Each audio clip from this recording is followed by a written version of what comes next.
ആചാരപടിക്ക് ഇതാണ് ബെസ്റ്റ്.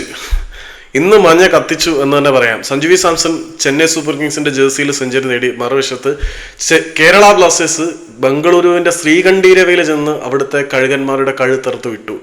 പറയുമ്പം കുറച്ച് എക്സൈറ്റ്മെന്റ് കാര്യങ്ങളൊക്കെ ഉണ്ട്. കാരണം ഇന്ന് ബംഗളൂരു ബ്ലാസ്റ്റേഴ്സിനെ വെട്ടിക്കീറി കഴുകന്മാർ ആന ബിരിയാണി വെക്കുമെന്ന് വിചാരിച്ചെടുത്ത് നിന്ന് കാര്യങ്ങൾ നേരെ തിരിഞ്ഞു. നമ്മൾ നാണം കെട്ട് പരാജയപ്പെടും എന്ന് കരുതിയെടുത്ത് അത്ഭുതകരമായിട്ട് വിജയിച്ചു. പോയിന്റ് പട്ടികയിൽ നമ്മളെക്കാട്ടിൽ മുകളിൽ നിൽക്കുന്ന, ഫോമിന്റെ പീക്കിൽ നിൽക്കുന്ന മികച്ച താരങ്ങളുള്ള ബംഗളൂരുവിനെ അവരുടെ തറവാട്ട് മണ്ണിൽ കയറി ബ്ലാസ്റ്റേഴ്സ് വിട്ടുക എന്ന് പറഞ്ഞാൽ ചില്ലറ കാര്യമൊന്നുമല്ല. കേരള ബ്ലാസ്റ്റേഴ്സ് ആണ് ആദ്യത്തെ ഗോൾ കൺസീഡ് ചെയ്തത്. ഫാലോ ഇന്ത്യ ഒരു ഓൺ ഗോൾ കൺസീഡ് ചെയ്യുകയായിരുന്നു. അതിനുശേഷം ഒരു റെഡ് കാർഡ് ഇൻസിഡന്റ് ഉണ്ടായി. ബംഗളൂരുവിന്റെ ന്യൂമറിക്കൽ ഡിസഡ്വാൻറ്റേജ് അവിടെ വരുന്നു.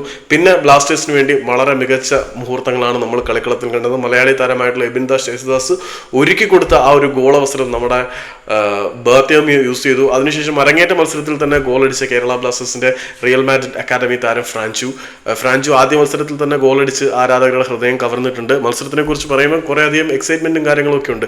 കാരണം ഈ പിഴച്ച മാനേജ്മെന്റ് നമ്മളെ നിരാശയുടെ പടുകുഴിയിലേക്ക് ആഴ്ത്തുന്നുണ്ടെങ്കിൽ പോലും ബംഗളൂരുവിന്റെ ആശാന്മാരായിരുന്ന ആഷ്ലി വെസ്റ്റ്വുഡ് ആദ്യ മത്സരത്തിൽ ബംഗളൂരുവിന്റെ കഴുത്തറുത്തു.